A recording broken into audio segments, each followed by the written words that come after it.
Assalamualaikum warahmatullahi wabarakatuh. Bismillahirrahmanirrahim.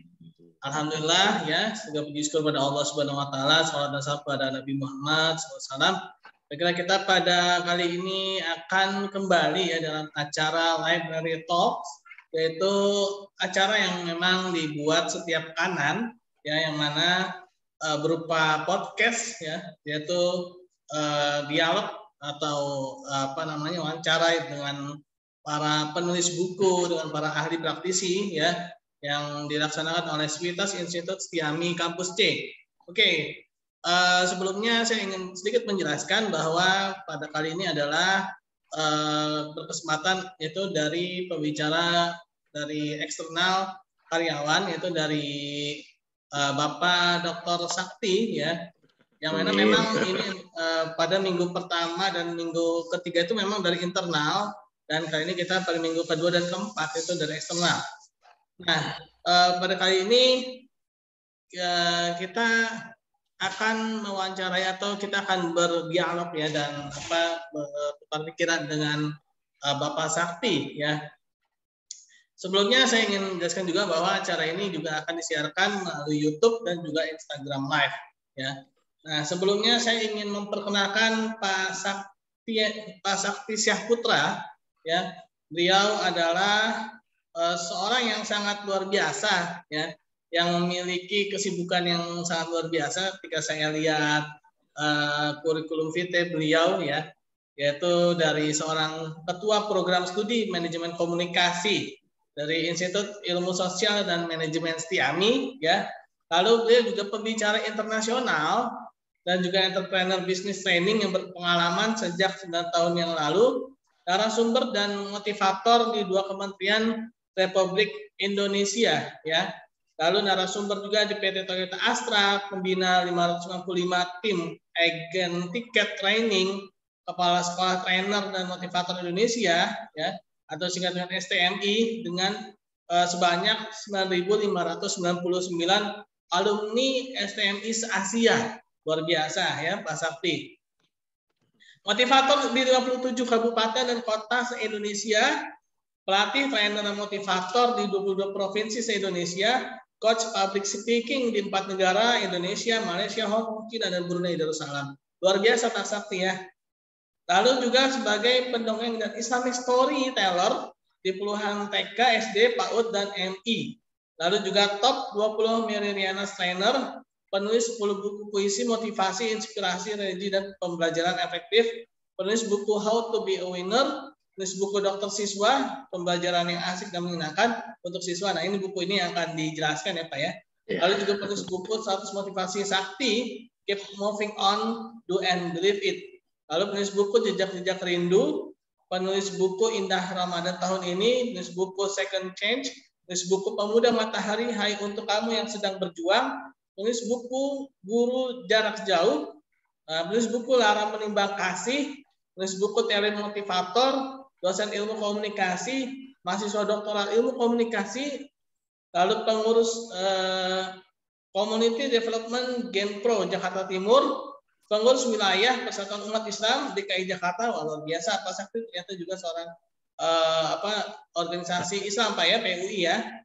Lalu pengurus Perkumpulan Trainer Profesional Indonesia PTPI DKI Jakarta, pengawas Yayasan Motivator Muda Indonesia, alumni dan fasilitator Akademi Trainer, Certified Public Speaking Akademi Ongki Hoyanto, lalu Certified Emotional Spiritual, Certified Youth Care International, Certified Practitioner FNLP Florida, Certified Master Practitioner FNLP Florida, Certified Trainer Human Resources Studi Neuro. Ini agak sedikit saya persingkat ya Pak, luar biasa Pak Sakti. Pengalaman beliau ini luar biasa ya. Ini kita mendapatkan suatu anugerah yang luar biasa ini. Lalu Certified Hypnosis and Hypnotherapy from Indonesia Board of Hypnotherapy ABH ya. Berpengalaman memberikan training ratusan sales dan marketer dalam beberapa tahun. Lalu experience learning from International French Business Management IFBM ya. Nah, itu adalah profil dari Pak Dr. Sakti Syahputra yang mana pada kesempatan kali ini akan membahas buku beliau, ya, yaitu Dokter Siswa, ya, bagaimana pembelajaran yang menyenangkan. Nah, sebelumnya Pak, mohon maaf saya ingin menanyakan, ya, kalau boleh tahu ini buku yang keberapa ini Pak? Baik, terima kasih Bapak. Ini adalah buku yang launching serentak Januari 2019. Jadi waktu Januari 2019 kita itu launching 3 buku itu serentak. Yang pertama adalah Dokter Siswa ini, pembelajar asal menyenangkan buat siswa. Yang kedua adalah 100 motivasi sakti, keep moving on and do and believe it. Buku motivasi, quote motivasi, cerita motivasi, kalimat motivasi. Dan buku yang ketiga adalah How to be a winner. Bagaimana seorang pemenang dalam kehidupan, dalam bermasyarakat, dalam berbagai aspek kehidupan. Jadi itu semuanya launching serentak bareng Januari 2019 kemarin. Alhamdulillah. Masya Allah. Berarti dalam 1 tahun itu 3 buku sekaligus ya Pak? Serentak ya, 1 tahun. Pada saat itu ya? Iya, betul. 2019 launching serentak 3 buku. Alhamdulillah. Wah, luar biasa Pak Sakti. Mungkin saya juga ingin sedikit tahu ini Pak. Sebelum buku ini, adakah buku yang lainnya Pak? Sebelum buku Dokter Siswa ini? Belum ada. Jadi ini buku perdana yang launching bareng-bareng sama 2 buku yang lainnya. Jadi 3 buku launching serentak. Orang biasanya launching buku kan 1 ya, tapi alhamdulillah saya dikasih kesempatan sama Allah launching buku 3 buku serentak waktu Januari 2019 lalu. Luar biasa Mbak Sakti. Berarti sekali launching ya 3 buku sekaligus. Nah, luar biasa. Ya. Ini suatu kalau dibilang suatu yang luar biasa. Kenapa? Karena jangankan 3 ya, 1 saja terkadang kita agak berat ya menulisnya. Menulis buku itu tidak semudah atau tidak segampang yang kita bayangkan ya. Oleh karena itulah amat disayangkan apabila kita suka membajak buku gitu ya, karena ini adalah suatu hasil karya yang dimana butuh pemikiran ya Pak ya, butuh konsentrasi ya, butuh pengolahan kata yang mana itu juga tidak mudah gitu ya Pak ya. Jadi ya kita benar-benar harus menghargai hasil karya orang lain lah. Dan jangan biasakan kita suka memfotokopi tanpa seizin dari si penerbit atau dari si penulis ya, penerbit lah ya. Nah ini suatu hasil karya yang yang harus kita hargai gitu ya, karena ya saya tahu lah bagaimana susah payahnya menulis gitu ya Pak. Nah saya juga ingin menanyakan ini Pak, Bapak kan menulis buku Dokter Siswa ya, pembelajaran yang asik dan menyenangkan ya. Nah ini apa sih Pak yang membuat Bapak menulis buku ini gitu? Adakah sesuatu yang kalau dibilang tuh apakah itu ada suatu pengalaman atau apa gitu Pak yang membuat Bapak tuh memutuskan menulis buku ini? Baik, terima kasih Pak. Izin saya share screen ya Pak untuk menjawab pertanyaannya. Apakah sudah terlihat? Masih proses Pak. Baik.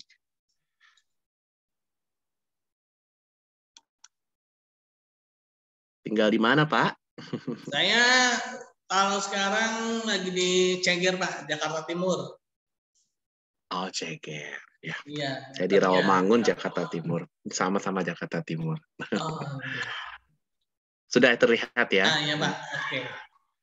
Baik teman-teman, ini buku pertama yang launching serentak saya Januari 2019 lalu bersama sahabat saya, Mas Nugroho dari Kediri, Jawa Timur. Nah, inilah Dokter Siswa, pembelajaran asik menyenangkan buat anak, adik, atau siswa kita. Buku ini, intisari dari buku ini adalah bagaimana kita mengemas pembelajaran dalam sebuah tips atau trik atau strategi pembelajaran yang akan membantu kita dalam melakukan interaksi pembelajaran yang efektif. Nah, inilah latar belakang kenapa kita berdua menulis buku Dokter Siswa ini. Dalam paduan belajar ilmu dokter siswa, kita tidak sedang menunggu siswa-siswi, kalau di kampus, ya mahasiswa-mahasiswi, atau anak-anak kita dengan perilaku yang semakin sulit kita pahami. Oleh karenanya, mau dan mampu membaca tanda-tanda perubahan untuk model kebutuhan. Dan ketertarikan anak sesuai zamannya adalah perlu. Bahasa lain perlu adalah butuh. Sehingga kita tetap mampu membersamai mereka untuk terus belajar tanpa beban perbedaan usia. Penting sekali itu. Karena apa? Kesenangan atau happiness adalah gerbang penerimaan. Kalau orang sudah senang, akhirnya adalah gerbang penerimaan. Penerimaan adalah awal dari tumbuhnya cinta. Nggak mungkin ada cinta kalau nggak harus ada penerimaan. Cinta pada ilmu akan menguat dari interaksi yang berkualitas. Makanya kita sangat diharapkan selalu mencintai yang namanya ilmu. Lalu kita sebagai manusia harus mengenal diri kita, mengenal manusia. Ya, seperti tiga elemen air ya, disingkatan air pada manusia paripurma yang perlu dikolaborasi dan diselaraskan dalam kinerjanya. Air itu A-nya adalah akal. Akal atau pikiran atau logika. Ini yang membedakan manusia dengan makhluk lain. Karena manusia punya akal atau pikiran yang disebut dengan logika. Manusia juga I-nya adalah indera. Punya indera, menggunakan indera atau jasmani dalam kurung adalah fisik. Fisik kita digunakan. Lalu manusia punya rasa atau hati. Dan ini bisa disebut dengan emosi. Emosi itu nggak hanya marah ya, salah kalau kita hanya menafsirkan emosi itu hanya marah. Emosi itu bisa ketawa, bahagia, sebel, ngambek, cuek, gregetan, sedih. Itu semuanya adalah emosi. Tiga kebutuhan interaksi manusia paripurna adalah bagaimana manusia itu interaksi dengan masyarakatnya, kemudian interaksi dengan keluarganya, lalu interaksi dengan dirinya. Sebagai hubungannya hablum minanas menggunakan manusia, berhubungan dengan eksistensi dan aktualisasi diri. Ya kita belajar ya sama-sama saudaraku. Bismillahirrahmanirrahim. Bagaimana menciptakan pembelajaran modern yang menyenangkan. Ini yang dibahas dalam buku ini. Yang pertama adalah minimkan instruksi mengenai ketentuan pengerjaan suatu penugasan. Pembatasan dengan yang sifatnya yang sempit agar kreativitas siswa itu berkembang.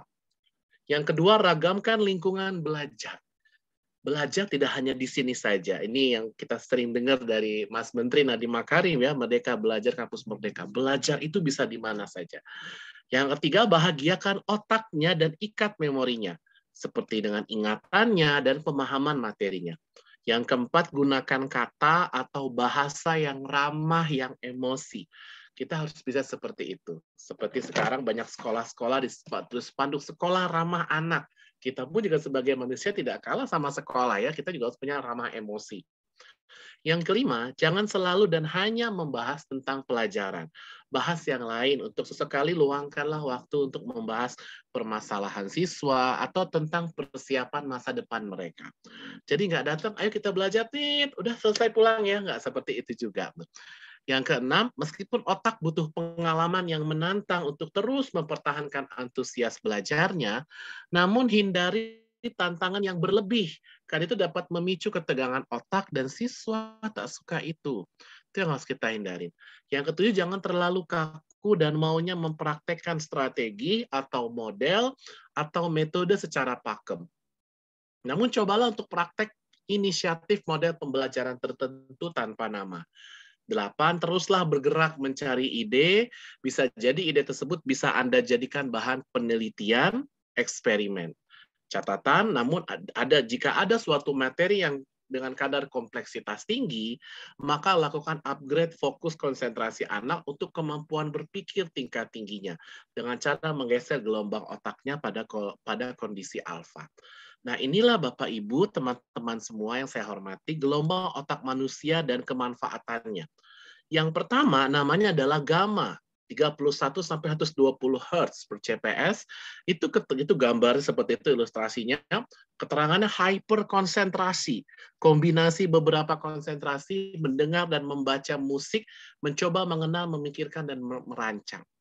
Yang kedua beta, 30 sampai 30 Hz per CPS, kondisi terjaga, tegang, konsentrasi tinggi, kerja rumit keterangannya, dan olahraga, debat dan lain-lain. Yang ketiga, gelombang alfa, itu 8 sampai 12 Hz per CPS. Keterangannya, itu ilustrasi gambar dan keterangannya kondisi terjaga, waspada tapi santai, memecahkan masalah, belajar, menulis, dan lain-lain. Dan yang keempat adalah theta, itu 4 sampai 7 Hz per CPS, ini gambarnya. Keterangannya kondisi setengah terjaga, santai, mencari ide kreatif, melamun setengah ngantuk. Ya udah mulai begini-begini, ngantuk seperti itu. Yang kelima adalah gelombang yang terakhir itu delta. 0,5 sampai 3 Hz per CPS. Kondisi tidak terjaga, sensor dengan dunia luar terputus, tidur nyenyak tanpa mimpi, koma. Ya, jadi ini namanya gelombang delta. Inilah kita saat ini ada di gelombang mana? 1, 2, 3, atau 4, atau 5. Ketika otak para siswa kita atau mahasiswa kita sudah stres, ketika siswa merasa terancam, terintimidasi, tidak diikutkan, bingung, tidak mampu, atau secara fisik tidak aman, otak mereka akan menanggapi secara refleks dan bergeser ke arah gaya atau mode pertahanan, berkelahi atau lari. Ketika tanggapan refleks terjadi akibat mendapat ancaman atau tekanan, ketika itu pula otak menjadi berkurang kemampuannya untuk melakukan hal-hal berikut.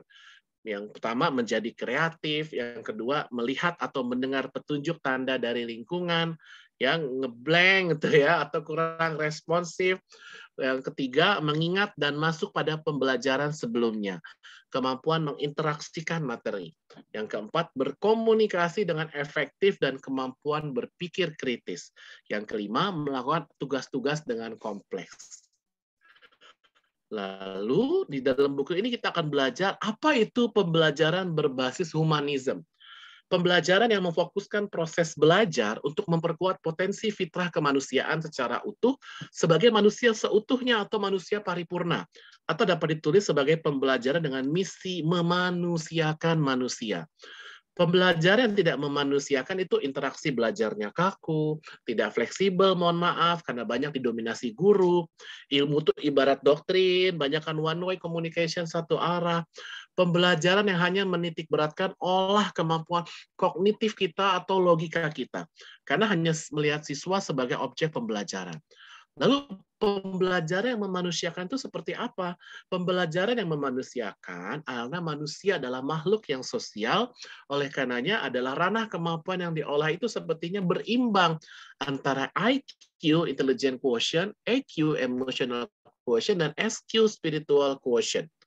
Sebenarnya semua anak atau siswa kita tuh sangat kurang menyukai dengan sistem belajar semacam ini yang tidak memanusiakan ya, pembelajaran tidak humanis. Catatan pertama, semua anak cerdas. Nah, itu kita harus yakin tuh, semua anak cerdas. Jadi nggak hanya pintar matematika yang cerdas, pintar menggambar juga cerdas, pintar olahraga juga cerdas, dengan potensi yang berbeda-beda. Catatan kedua, semua ranah kecerdasan pada anak harus dikembangkan dengan berimbang. IQ-nya, intelligent quotient, EQ-nya, emotional quotient, dan SQ-nya, spiritual quotient. Yang note ketiga, catatan ketiga, tugas guru bijak adalah membantu menemukan dan mengasah potensi terbaiknya melalui keragaman pengalaman belajar. Di dalam sebuah penelitian eksperimen penulis tahun 2017 berjudul I Am Expert dalam penelitian seni budaya berbasis proyek untuk meningkatkan keterampilan belajar siswa aktif, di sana menyatakan bahwasanya siswa untuk aktif memerlukan media ekspresi dan juga pembebasan berekspresi karya. Di sana juga disampaikan bahwasanya siswa lebih menyukai pembelajaran praktik daripada teori. Dan mereka lebih menyukai kegiatan belajar untuk memberikan kebebasan dalam mengonstruksi. Pemahamannya secara mandiri karena naluri inisiatifnya yang dihargai. Oleh karenanya, pembelajaran konstruktivisme lebih berdampak pada pembentukan kreativitas siswa daripada pembelajaran behaviorism yang hanya menekankan pada pengulangan, keterampilan dasar meniru. Dan alangkah bijaksana apabila pembelajaran konstruktivisme untuk saat ini diberikan kepada anak dengan prosentase yang lebih besar. 35 berbanding 65. C, di sini kita di buku ini juga akan bahas guru dokter siswa punya landasan. Jangan paksa anak untuk untuk bisa, maka anak akan bisa. Loh kok bisa? Jika anak telah bertemu dengan kesadaran belajarnya, maka itu lebih berharga daripada belajar dengan harus dan terus dipaksa. Atau pokoknya, kalau udah kata pokoknya ya, bagaimana cara kesadaran anak atau siswa semakin terbangun? Dalam praktek scene setting, sumber dari pakar pendidikan Pak Munif Khotib, penulis buku Kelasnya Manusia, Sekolahnya Manusia, dan Gurunya Manusia, scene setting adalah salah satu teknik ragam apersepsi dengan cara mempengaruhi alam bawah sadar siswa melalui hal-hal kisah atau peristiwa yang itu berkaitan dengan urgensi pribadinya. Bisa tentang dirinya atau tentang keluarganya. Kemudian AMBAG, ambak. Apa tuh? Apa manfaatnya bagiku? Dari Bobby De Porter, penulis buku Quantum Teaching, ajarkan metode belajar mandiri secara bertahap sampai menjadi automatic system dalam mental belajarnya. Salah satu terapan metode pembelajaran yang mendukung konstruktivisme ini adalah belajar untuk belajar. Penting ya, belajar ya untuk belajar. Jika belajar dengan dipaksakan, itu khawatir kreativitas akan mengalami hambatan untuk berkembang dan inisiatif akan tumpul. Kompetisi itu dapat merusak fitrah manusia dalam memahami pentingnya hakikat harmonisasi. Ya, jadi ada plus ada minus ya kompetisi. Bahasa logikanya adalah saya dan bahasa hati adalah kita. Yang berkompetisi adalah mereka yang gagal memahami terbaik dari dirinya, sehingga muncul ketakutan bahwa bagian atau jatah rezekinya akan diambil semakin sempit, oleh karena mereka menganggap kompetisi penting. Jadi saya bilang kompetisi ada baiknya, ada kurang baiknya ya, jadi berimbang. Ajarkan fokus pada upaya diri dan mengenali potensi jauh lebih penting daripada memaksakan kepada anak untuk bisa dan hebat pada semua materi atau mata pelajaran, ya. Kemudian ajarkan anak pada upaya diri dan mengenal potensi teman-temannya, mengenal potensi dirinya, dan ajarkan mereka bagaimana menghargai potensi teman lain. Contoh diantaranya suruh anak menentukan anggota kelompoknya berdasarkan kebutuhan keragaman potensi, berdasarkan jenis penugasan, sampaikan semuanya secara jelas. Rutinitas serupa yang berlangsung dengan frekuensi tertentu akan membentuk karakter mereka yang kita sebut dengan akhlak. Lalu di buku Dokter Siswa ini, bagian E, kita akan belajar level motivasi belajar Anda. Level belajar itu sesuatu ada 3 lah. Kita masuk yang mana ya? Yang pertama, belajar adalah kewajiban. Apakah kita itu betul dalam diri kita? Yang kedua, belajar adalah kebutuhan. Atau kita masuk level yang ketiga, yaitu belajar adalah kesenangan. Mengapa mengenali level belajar itu menjadi penting? Yang pertama, agar kita memahami posisi motivasi atau kesadaran kita untuk belajar. Kita pun dosen juga harus belajar sama seperti mahasiswa. Karena posisi menentukan hasil prestasi. Agar mampu mengupayakan untuk perbaikan. Hari ini harus lebih baik dari kemarin, dan hari esok harus lebih baik dari hari ini. Sebaik-baiknya manusia adalah yang selalu mengevaluasi dirinya setiap hari. Jadi, kesimpulan dari catatan dokter siswa adalah kunci dari pembelajaran efektif seorang guru bukanlah pada model atau metode pembelajarannya, namun pada daya atau kualitas integritas Anda, saya, kita semua sebagai seorang guru atau dosen. Inilah saatnya merubah mindset mereka.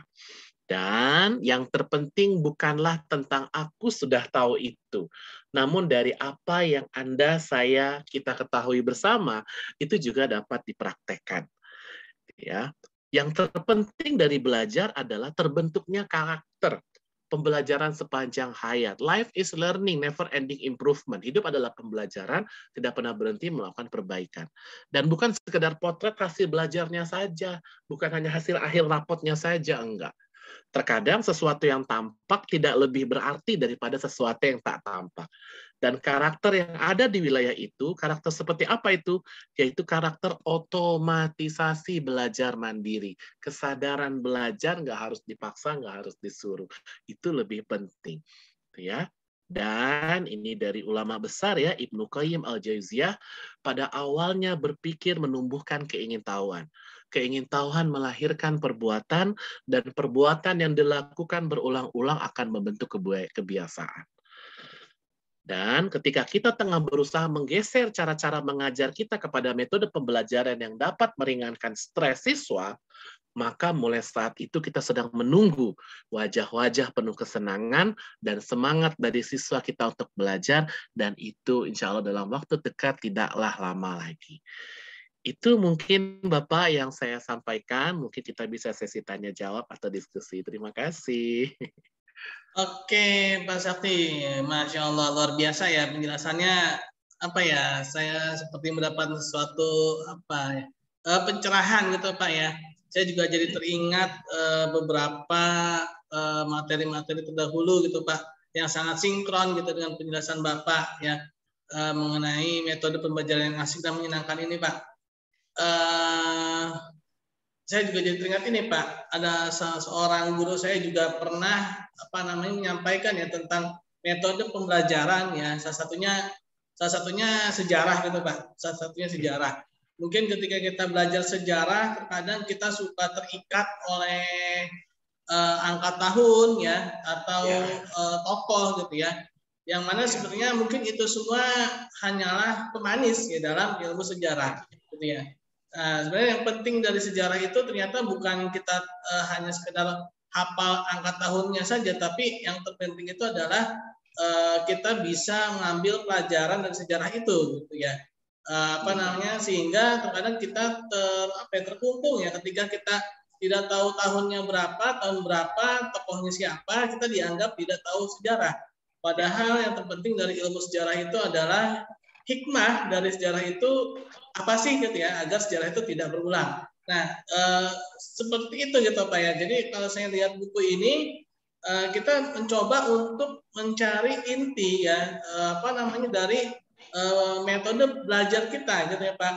Jadi tadi itu ada metode air ya, akal, indera rasa, lalu juga ada penerimaan ya, dan banyak sekali hal-hal yang yang kita dapatkan seperti menggunakan gelombang otak kita, menyiapkan gelombang otak kita ya Pak.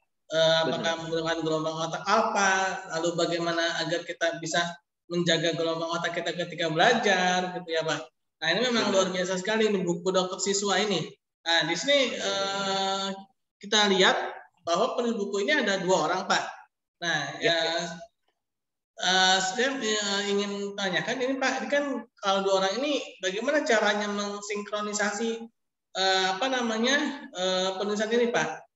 Bisa sama sih pikirannya gitu. Boleh Bapak sedikit ceritakan bagaimana ini kisahnya bisa 2 orang satu sinkron berharmonisasi dalam satu buku? Baik, terima kasih Bapak. Saya akan menyampaikan ya di buku ini ada daftar materinya, ada kata pengantar.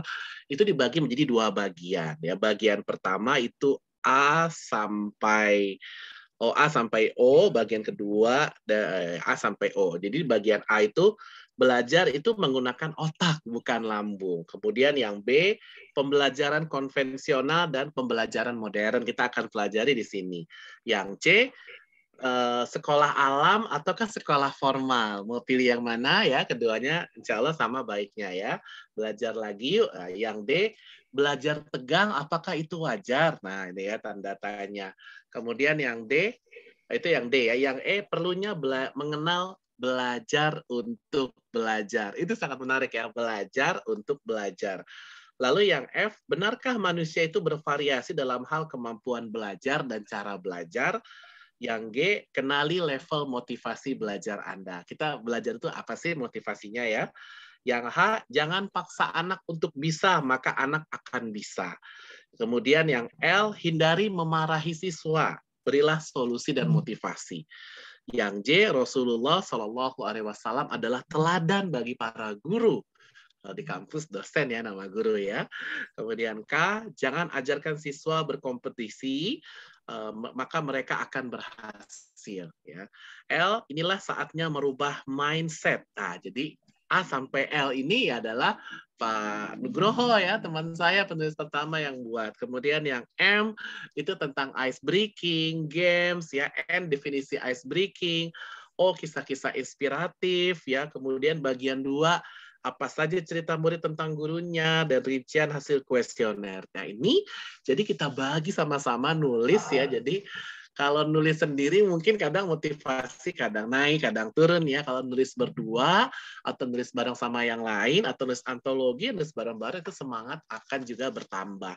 Dan ini juga ada testimoninya ya dari Reza Randy ya, mungkin Bapak Ibu teman-teman pernah dengar PPA atau IOE ya, pernah lihat broadcast WA-nya Pola Pertolongan Allah, Employee of Allah. Nah, itu foundernya, master trainernya Reza Randy ya, yang ganteng itu juga sudah membaca buku ini. Beliau nulis testimoni. Ini bukan buku biasa. Ini adalah peta untuk menjadi guru yang inspiratif dan menggerakkan. Pembahasan detail dan sangat dibutuhkan oleh setiap mengajar. Dan bukan sekedar teori, namun hasil praktek buktikan sendiri. Jadi inilah rangkaian isi dari Dokter Siswa. Kita nulis bersama dan saya juga mengajak teman-teman, Bapak Ibu untuk semangat menulis buku. Kenapa?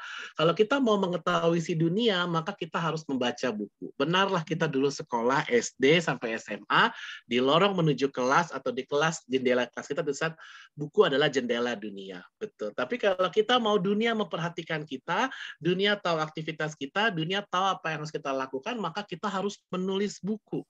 Buku akan jadi warisan peradaban kita di muka bumi ini sebelum kita meninggal nanti.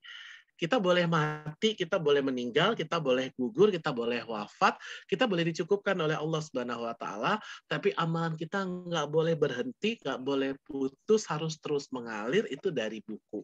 Seperti Imam Syafi'i, Imam Nawawi, ya ulama-ulama terkenal yang bukunya hampir di semua masjid musola itu ada. Betapa terangnya cahaya kubur dari ulama-ulama yang saya sebutkan dan ulama-ulama lainnya. Dan buku bisa mengubah status ekonomi kita jadi sangat lebih baik, seperti J.K. Rowling, penulis buku Harry Potter, berseri-seri, berchapter-chapter, mega bestseller, dibuatkan film, berseri-seri, berchapter-chapter, mega bestseller. Dunia sekarang mengenal kata J.K. Rowling jadi salah satu orang terkaya di dunia. Dari mana? Dari menulis buku. Makanya inilah buku sangat penting buat kita, jadi amal kita ketika kita meninggal nanti. Baik, itu Bapak, terima kasih. Luar biasa Pak Sakti. Ya, memang benar sekali ya. Terkadang kalau kita punya partner ya, ketika menulis itu menjadi motivasi gitu ya. Jadi apalagi kalau misalkan kita beramai-ramai buat satu buku, itu menjadi satu apa ya, saling mengingatkan lah ya. Jadi kita rasa juga nggak sendirian. Nah, berarti tadi yang saya tangkap ya dari buku ini ada 2 penulis. Berarti buku ini dibagi dari beberapa bab. Itu ada bab yang ditulis oleh Bapak Sakti dan oleh teman Pak Sakti ya. Berarti ada bab yang memang khusus Bapak Sakti, ada bab khusus untuk temannya Bapak gitu ya Pak. Saya kira atau mungkin ada yang mengira ya, satu bab ini dari 2 orang yang memiliki pemikiran yang sama gitu. Ternyata bukan ya, memang agak sulit kalau bisa menyamakan pemikiran yang sama ya gitu ya. Setidaknya saling melanjutkan gitu Pak ya, saling melanjutkan. Oke, memang menulis buku itu yang tadi saya sampaikan juga tidak semudah yang kita bayangkan ya Pak. Nah, Pak Sakti ini ketika menulis buku ini pasti ada ya seperti kendala atau kesulitan atau sesuatu yang ketika nulis itu terkadang ada aja gitu ya kendala-kendalanya. Kalau dari Pak Sakti sendiri kendalanya apa tuh Pak? Baik, terima kasih Bapak. Setiap orang itu punya mental block ya, termasuk saya pun juga punya mental block. Dulu saya punya 3 mental block ya, alhamdulillah 2 sudah saya lalui, walaupun tidak begitu mulus. Yang pertama adalah flying fox ya, mungkin Bapak sudah pernah flying fox ya. Buat badan sebesar saya agak deg-degan juga flying fox. Alhamdulillah saya berhasil kemarin di Lewiliang Bogor tahun 2015.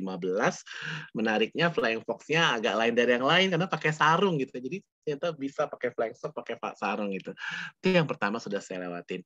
Yang kedua adalah menulis buku. Itu juga bagian dari mental block ya.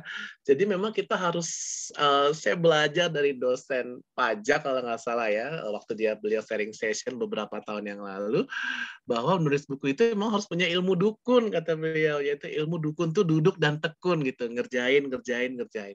Saya tahu memang ngapain sih nulis buku ya, mendingan juga dagang, mendingan ngajar, ngisi training dan lain-lain. Tapi saya mau ada warisan peradaban saya di muka bumi ini sebelum saya meninggal. Karena ulama-ulama saya mengajarkan seperti itu, gitu. Imam Syafi'i, Imam Nawawi, dan imam-imam yang lainnya, ulama-ulama besar lainnya, harus menimbulkan jejak untuk minimal kita satu dalam seumur hidup itu kita menulis buku. Dan spesialnya buat Bapak Ibu dosen ya, kalau menulis jurnal penulisnya ada 5 misalnya. Itu biasanya poinnya lebih tinggi jurnal penulis pertama dibanding 2, 3, 4, 5 seperti itu. Cuman bagi sepengetahuan yang saya pelajari, kalau menulis buku, terutama buku ajar atau buku referensi, buku monogram, itu kalau penulisnya ada 2, 3, 4 atau 5, itu kalau di dosen namanya kumnya itu sama besarnya. Dan itu sangat bagus ya buku, bagaimana kita menulis buku itu buat kenaikan kepangkatan akademik kita dan meningkatkan reputasi kita sebagai seorang dosen ya, terutama buku ajar. Makanya kesulitannya apa? Jelas kesulitan adalah melawan diri sendiri gitu ya. Kadang entar sok yang lain gitu ya. Akhirnya kadang-kadang kita, oh iya ya, saya harus tulis buku, saya harus melawan mental block saya gitu ya. Makanya saya harus menulis buku. Memang harus dari diri sendiri ya, harus kesadaran. Kayak tadi kan saya bakal sampaikan ke siswa ya, bahwa menulis itu adalah kesadaran. Nggak disuruh, nggak harus, nggak pokoknya, nah itu enggak. Jadi harus ngedain sendiri. Dan hadirkan ini teman-teman, the power of kepepet. Nah, itu penting tuh, the power of kepepet. Saya mau tanya sama Bapak. Bapak, panggilannya apa nih ya? Saya sebenarnya Pak Abu Hazid ya. Nama panggilannya apa, Pak? Saya Hasbi, Pak. Ya, Kalau Pak Hasbi, Hasbi itu anak saya. Oh, ya Pak, ya. saya nge-save di WA-nya Abu Hazid nih. Maaf ya Pak. Baik, Pak Hasbi, kalau Bapak lari 100 meter, kira-kira Bapak butuh berapa detik Pak untuk melewati lari 100 meter? 100 meter ya, itu mungkin bisa 100 detik kali ya Pak. Yakin Pak, 100 meter 100 detik? 1 detik berarti wah, susah juga ya, berat ya. Kalau pelari tingkat dunia, Usain Bolt lalu Muhammad Zohri itu 9 sampai 10 detik, Pak. 100 meter. 100 meter. Jauh juga ya, Pak. 100 meter itu bisa berjam-jam kali ya. Ya, 100 meter itu kayak dari pagar Institut Setiami Kampus Pusat sampai ruangan paling ujung lah. Sekarang ruang pasca sarjana itu 100 meter. Nah, sampai 100 detik ya Pak. Oke, saya anggap Bapak kalau bingung jawabannya saya bantu jawab 19 detik. Ya, itu paling cepat 100 meter. Kemarin.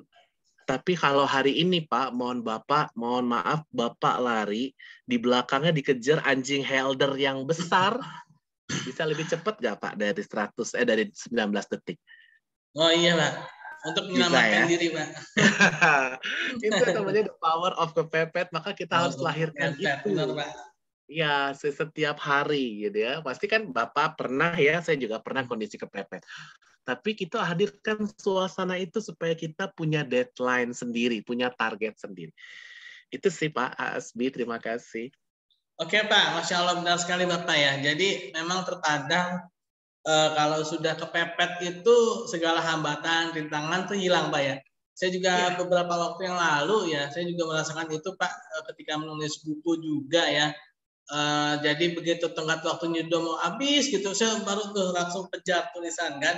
Karena kalau enggak nanti nama saya bisa hangus gitu ya, nama saya bisa hilang dari buku itu. Dan juga motivasi juga tadi ya dari Pak Sakti, bagaimana ilmu kita menjadi amal jariah gitu ya, seperti para ulama-ulama besar kita, Imam Nawawi ya, dan ulama-ulama lainnya yang memiliki banyak sekali kitab-kitab yang mana ketika mereka sudah meninggal tapi karya mereka masih hidup gitu ya. Ibaratnya karya mereka melampaui usia mereka. Nah, ini luar biasa. Nah, itu apa ya, kalau dibilang sesuatu yang memang menjadi motivasi alami kita ya. yang harus ditanamkan pada diri kita agar kita itu terus berkarya, kita terus memiliki hasil ya, sehingga kita akan terus dikenang, Pak ya. Oke, Pak. Benar. Kalau saya lihat buku ini, Pak, dokter siswa ini target yang pembacanya atau target pembelajarannya ini apakah dikhususkan untuk siswa atau untuk mahasiswa atau siapa ini Pak, kalau boleh tahu Pak?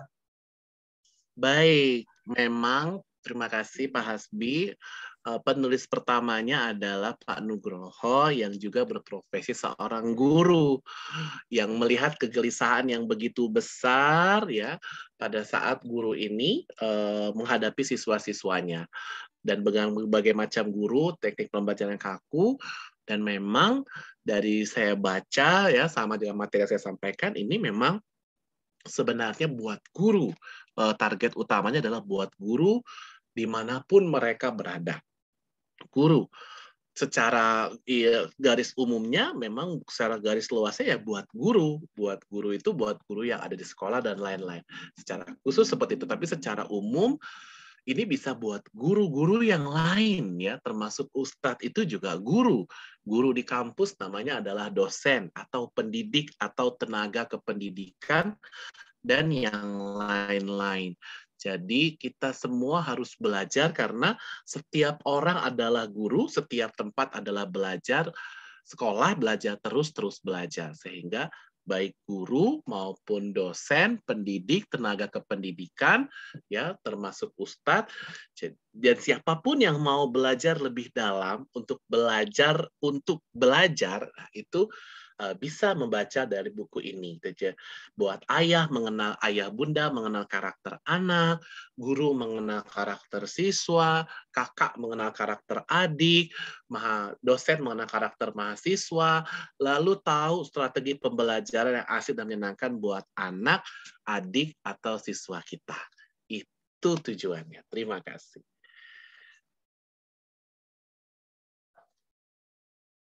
Oke, Bapak. Berarti kalau dibilang buku ini bisa dipergunakan oleh siapapun, Pak ya, seperti buku quantum teaching, ya, quantum learning, ya, yang mana memang itu untuk semua kalangan, Pak ya. Jadi tidak sebatas hanya untuk siswa, untuk mahasiswa, ya. Nah, lalu ini Pak, ini kan judul bukunya Dokter Siswa. Ini maksudnya apa nih Pak? Apakah siswa yang sedang sakit atau apa nih? Dokter siswa. Baik. Iya, benar. Selama ini orang dari dulu sampai sekarang dokter itu adalah orang yang menganalisa, ada orang yang sakit, ditanya, ya orang yang sakit itu disebut dengan pasien. Jadi dokter harus tahu apa penyakit dari pasiennya. Pak Hasbi ke dokter, lagi diperiksa, dianalisa, oh sakit flu, dikasih obat sakit flu. Sakit batuk, dikasih obat batuk. Demam, dikasih sama. Maka dianalisa dulu, baru diberikan obat. Langsung diberi obat tanpa analisa, khawatir itu namanya malpraktek gitu ya, tidak dibenarkan. Maka harus analisanya dulu. Nah, itulah dokter gitu ya, dalam menyembuhkan yang akan disembuhkan, dibantu disembuhkan, yaitu namanya pasien. Maka dari kata filosofi dokter itulah saya juga mau ya, kita juga mau ya sama Pak Nugroho, dokter siswa. Jadi kita menganalisa dulu apa nih karakter siswa, gelombang otaknya, cara belajarnya, motivasinya, kebiasaannya. Lalu kita siapkan strategi pembelajaran yang asik dan menyenangkan buat anak, adik, atau siswa kita. Itulah filosofi utama dari kata dokter siswa ini. Terima kasih. Oke, Masya Allah. Berarti ya seperti seorang dokter, Pak ya, untuk menghindari malpraktek pembelajaran yang mengakibatkan siswanya menjadi trauma, gitu Pak. Karena memang sekarang ini banyak sekali trauma-trauma yang dialami oleh para pembelajar ya, sehingga di kemudian hari dia jadi malas belajar, gitu. Karena belajar itu identik dengan suatu tadi Pak ya, paksaan gitu ya, lalu intimidasi ya, kompetisi ya. Jadi dia merasa bahwa belajar itu sesuatu yang tidak menyenangkan atau dia tidak nyaman gitu ya dengan pembelajaran ya. Nah, mungkin dengan buku ini kita bisa mendiagnosa penyakit apa sih yang sedang diderita oleh siswa ini. Mungkin bisa jadi antara satu siswa dengan siswa yang lain atau antara satu mahasiswa dengan mahasiswa yang lain, dia memiliki penyakit yang berbeda-beda dalam belajar, gitu Pak ya. Ada yang mungkin dia kurang bisa konsentrasi, gitu ya. Ada yang mungkin dia metodenya kinestetis atau mungkin ada metodenya bermacam-macam seperti itu Pak ya. Jadi dari buku ini kita bisa mendapatkan bahwa si siswa A ini dia sakit ini, maka solusinya ini, itu Pak ya. Oke. Nah, Pak Sakti, ini kan Bapak sekarang seorang dosen yang mana mengajar kalau dibilang tuh anak-anak milenial Pak ya, anak-anak yang lahir di tahun 2000 ke atas Pak ya, tahun 2000 ke atas. Nah, anak-anak milenial ini katanya ya, dia memiliki sesuatu yang berbeda gitu Pak. Nah, apakah ada sesuatu yang menjadi halangan Pak Sakti ya dalam mengajar anak-anak milenial ini Pak? Nah, Bapak kan mempunyai buku ini. Nah, bagaimana hambatan atau mungkin sesuatu yang bisa Bapak ceritakan mengenai mengajar anak-anak milenial ini dari buku Bapak? Baik. Ya, jadi kita harus mengetahui bahasa-bahasa yang mereka familiar gitu ya. Maksudnya kita harus mengetahui apa kesukaan mereka. Sekarang ini memang kita sudah perkembangan teknologi komunikasi, digitalisasi media, orang gampang mengekspresikan dirinya gitu, baik di dunia nyata maupun di dunia maya. Pandemi COVID-19 yang belum berakhir sampai sekarang memaksa kita untuk melek digital, melek sosial media, melek teknologi komunikasi untuk kita berinteraksi, dan lain-lain. Kita harus tetap bisa melakukan itu meskipun di Zoom meeting. Beberapa tim trainer saya mengingatkan kalau pakai Zoom meeting, jangan ngomong saya tidak merasa dalam training online, kalau kata salah satu, kita harus tatap muka online. Namanya juga tatap muka online, yaitu muka ketemu dengan muka gitu ya.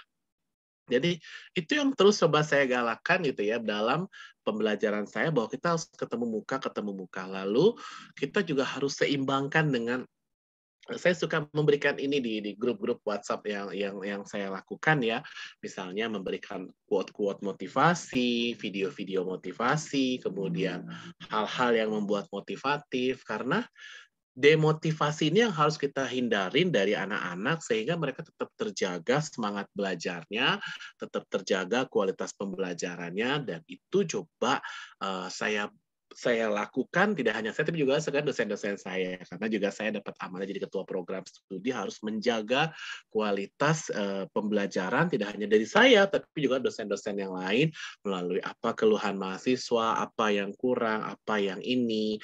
Misalnya kita harus Zoom 7 kali aran akademik, maka itu setidaknya harus bisa dilaksanakan, direalisasikan gitu ya, bahwa ini adalah harus yang kita lakukan. Maka kita harus melakukan pembelajaran VA-nya itu dimainkan, visual yang dilihat, auditori yang didengar, sama kinestetik. Jadi belajar itu nggak hanya kita keluaran bicara, tapi gerakan public speaking kita juga diperhatikan. Kemudian kita ajak tatap muka online, on kamera semua. Lalu slide dalam PowerPoint kita juga harus menarik ya, nggak monoton, nggak cuma kata-kata doang, numpuk gitu misalnya ya. Apa sih bedanya Word sama PowerPoint? Sama atau beda? Beda Word sama PowerPoint. PowerPoint itu artinya adalah poin-poinnya aja jadi sebuah kekuatan, jadi sebuah power. Saya kalau membuat tugas ke mahasiswa atau saya bikin materi perkuliahan, itu tidak lebih dari 3 kalimat, kalau sama judul itu 4 kalimat. Biasanya saya 3 kalimat, 1 judul, 2 kalimat. Jadi itu PowerPoint, poin-poin ini taruh jadi sebuah kekuatan, jadi sebuah power. Kita sering lihat slide orang, ih bagus ya, tapi kita kan kalau nggak mau belajar kayak gitu kan sayang. Kita harus maksimalkan dengan PowerPoint yang bagus, public speaking yang baik, flyer-flyer quote yang kita kirim, kemudian video-video motivasi. Jadi mereka tuh senang gitu belajarnya, karena mereka tidak hanya disampaikan transfer knowledge-nya, tapi juga diperhatikan motivasinya, disiapkan quote-nya gitu, dan kita hadir tidak hanya dalam waktu perkuliahan saja, di luar jam perkuliahan, mau tanya jawab tentang materi perkuliahan boleh, mau tanya jawab tentang info SSO, info UTS, info UAS. Jadi ya memang itulah tugas kita sebagai orang tua mereka di kampus gitu ya, tanpa pandang bulu, karena kita harus bisa menjaga amanah dari orang tua mereka ke kita layani dengan baik, dengan berkualitas, dengan sepenuh hati. Insya Allah ini akan jadi semangat belajar yang lebih buat mereka ketika mereka begitu diperhatikan itu. Itu Pak Hasbi, terima kasih. Oke Pak Sakti, Masya Allah ilmunya. Ya, benar sekali tadi ya. Kalau saya tangkap seperti diferensiasi pembelajaran Pak ya. Jadi ada video motivasinya gitu ya. Jadi tidak monoton di satu titik pembelajaran gitu Pak ya. Tapi ada titik-titik lain gitu ya. Ada titik. Jadi si mahasiswa atau siswa itu dia kan merasa ketika dia mulai jatuh jenuh kalau dalam bahasa ilmu produksi itu siklus produksinya udah mulai turun, nah ada diferensiasi produk yang lain lagi, jadi naik lagi gitu Pak ya. Nah, terus juga mengenai PowerPoint juga ini ya, PR buat saya juga ya, untuk kita semua. Dan sekali kata Pak Sakti tadi ya, ingat PowerPoint itu poin ya, bukan Word jadi PowerPoint. Kadang kita suka lupa ya, tidak membedakan antara Word dengan PowerPoint ya. Sehingga si siswa atau mahasiswa itu ya mohon maaf ya terkadang suka mengandalkan PowerPoint dosen ya ketika belajar untuk ujian ya dia selalu menanyakan Pak ada PowerPoint nggak Pak ada materi nggak Pak PowerPointnya gitu kan, padahal yang namanya PowerPoint itu ya poinnya saja, kalau mau detailnya beli bukunya ya, jangan lihat PowerPointnya tapi beli bukunya. Nah ini luar biasa benar ya, terkadang kita suka lupa ya membedakan antara PowerPoint dengan Word. Word jadi PowerPoint, PowerPoint jadi Word ya. Oke. Nah, Nah, lalu gini Pak, kan sekarang ini kita kalau dibilang masih masa pandemi Pak ya, masih masa-masa yang mana menggunakan media-media online ya yang tidak lepas dari gadget Pak.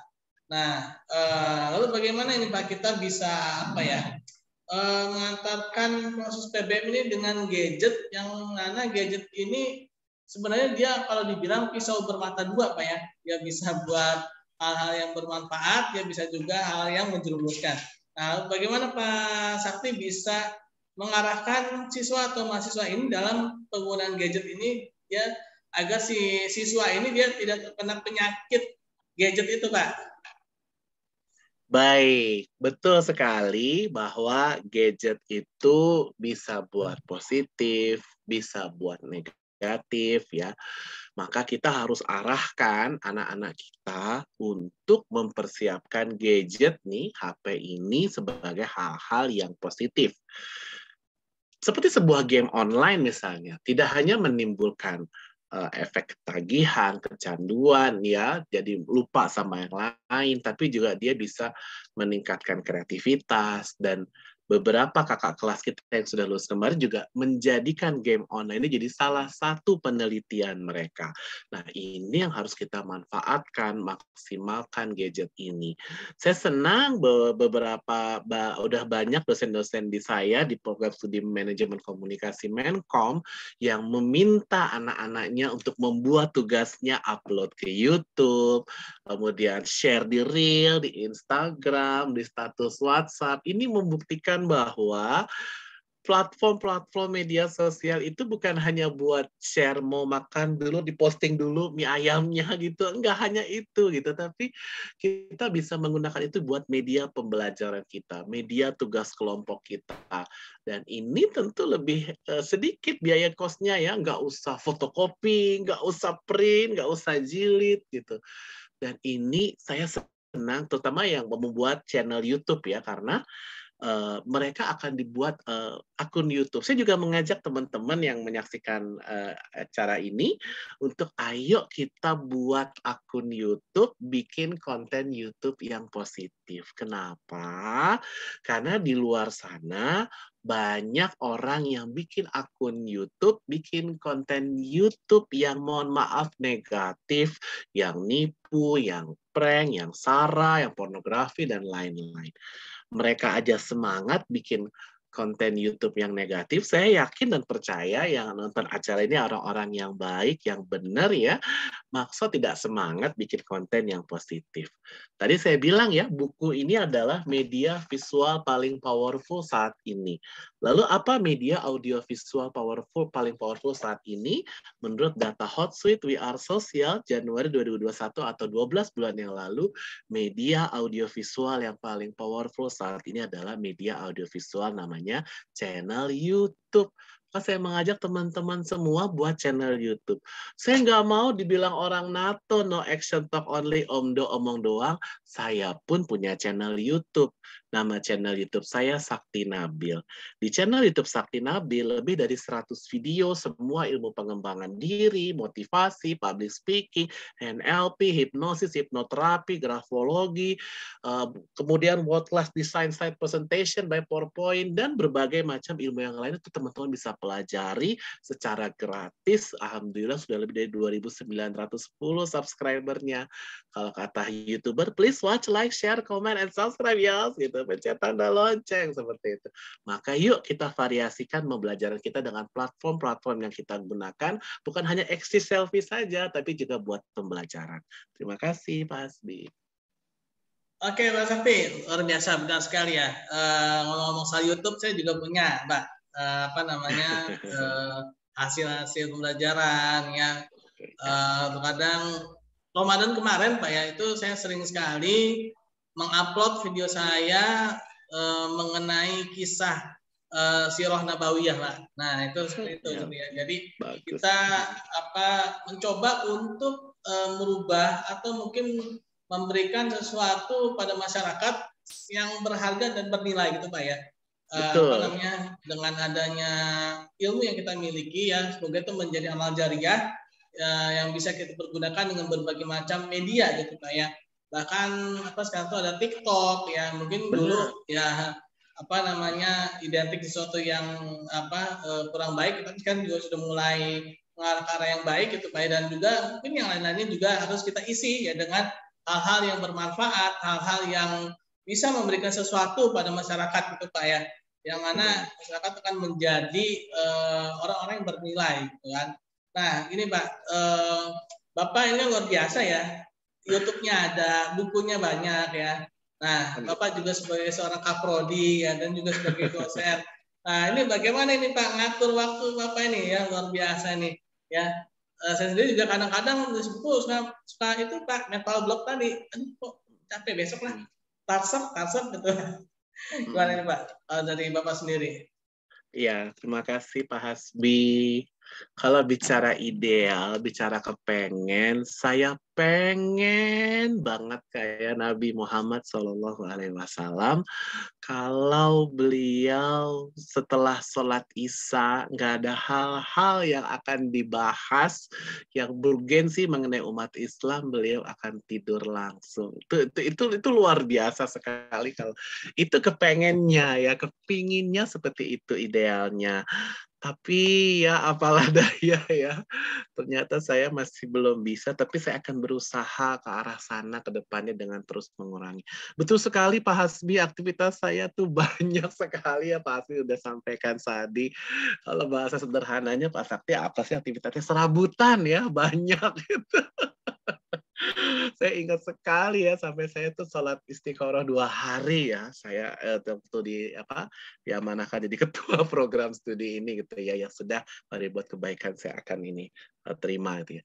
Ya memang betul bahwa kita harus punya manajemen waktu yang kuat ya.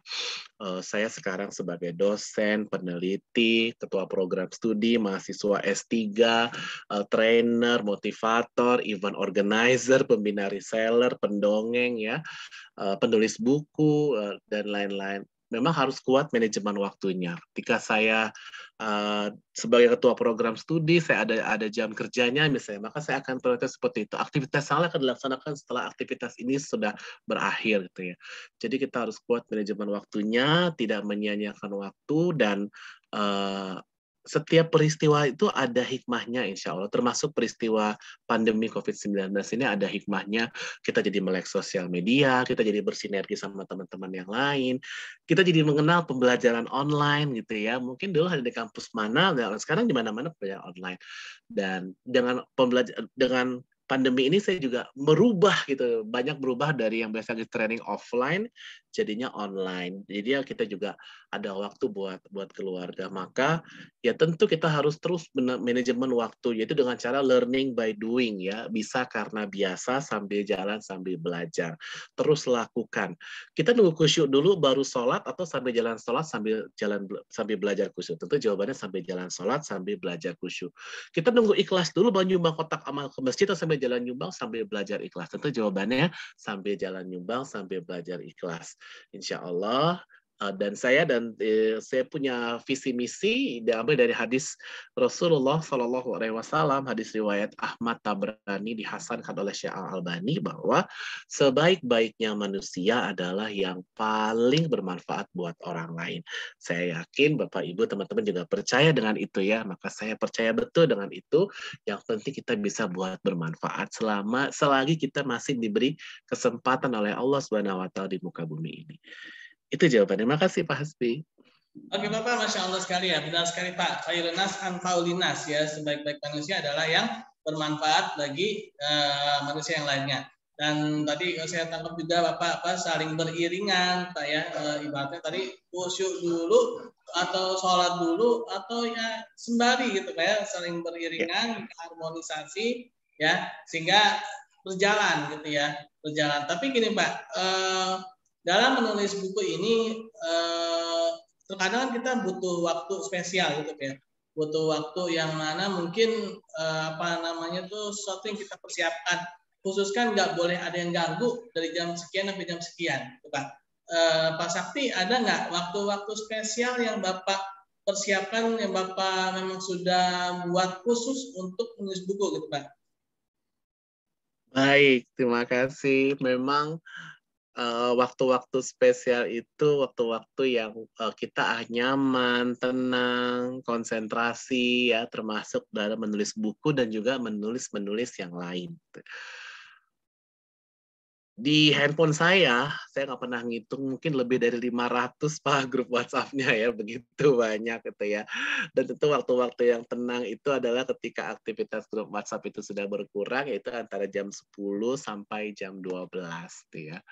Jadi itu biasanya yang suka saya lakukan, kemudian kadang saya jam 11 sampai jam 1, kemudian tidur, sholat subuh, dan aktivitas lainnya. Jadi sudah semakin hening ya.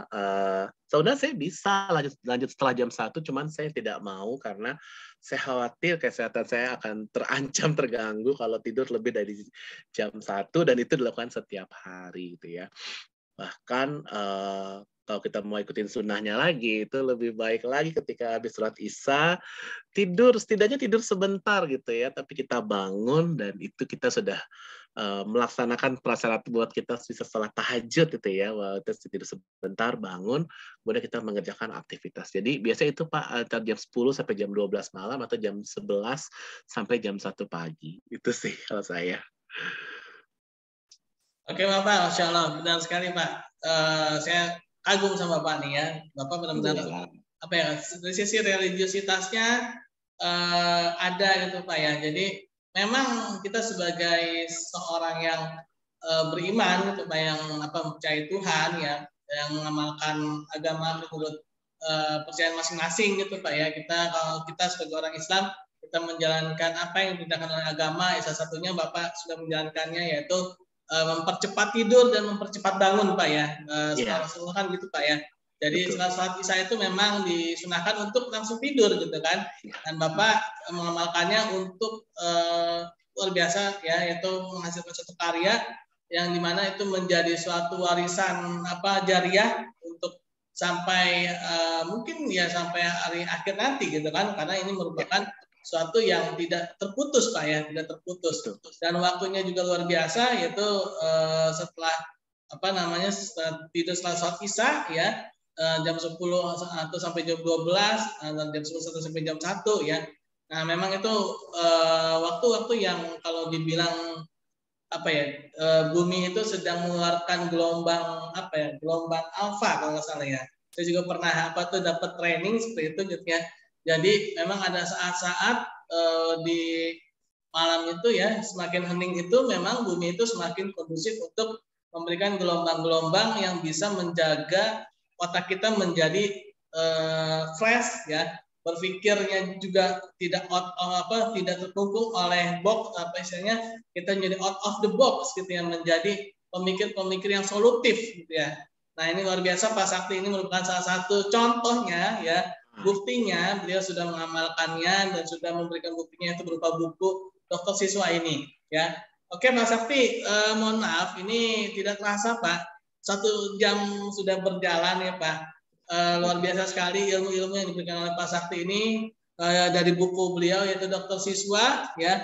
Ini adalah salah satu hasil karya yang sangat luar biasa yang kita dapat nikmati dan kita beli ya bukunya ya. Direkomendasikan sekali karena buku ini berjalan bukan hanya kalau dibilang tuh pincang ya, bukan, tapi benar-benar ada 2 sisi ya, yaitu ada sisi duniawinya, ada sisi ukhrawinya, ya. Ada sisi dunianya, ada sisi agamanya. Nah, ini sangat penting karena memang semakin berjalannya waktu, ya, saya juga menemukan bahwa pembelajaran sekarang ini mulai diubah, yang mulai adanya apa ya, diintegrasikan, ya. Bukan hanya pembelajaran yang mementingkan dunia, gitu ya, tapi juga adanya nilai-nilai keakhiratan. Terlebih lagi kita sebagai umat Islam, mungkin ya saya Pak Sakti sebagai orang Islam, adanya integritas antara dunia dan akhirat, gitu ya. Oke Pak Sakti, luar biasa sekali. Terima kasih atas waktunya Pak Sakti. Ya, semoga berkah ya barakallah. Terima kasih. Mungkin kita tutup saja dengan doa penutup majelis. Subhanakallahumma bihamdi, subhanakallahumma bihamdika, asyhadu an la ilaha illa anta, astaghfiruka wa atubu ilaik. Assalamualaikum warahmatullahi wabarakatuh. Terima kasih Pak Sakti. Waalaikumsalam warahmatullahi wabarakatuh. Waalaikumsalam. Terima kasih. Ya. Izin live Zoom ya Pak. Ya Bapak, saya juga.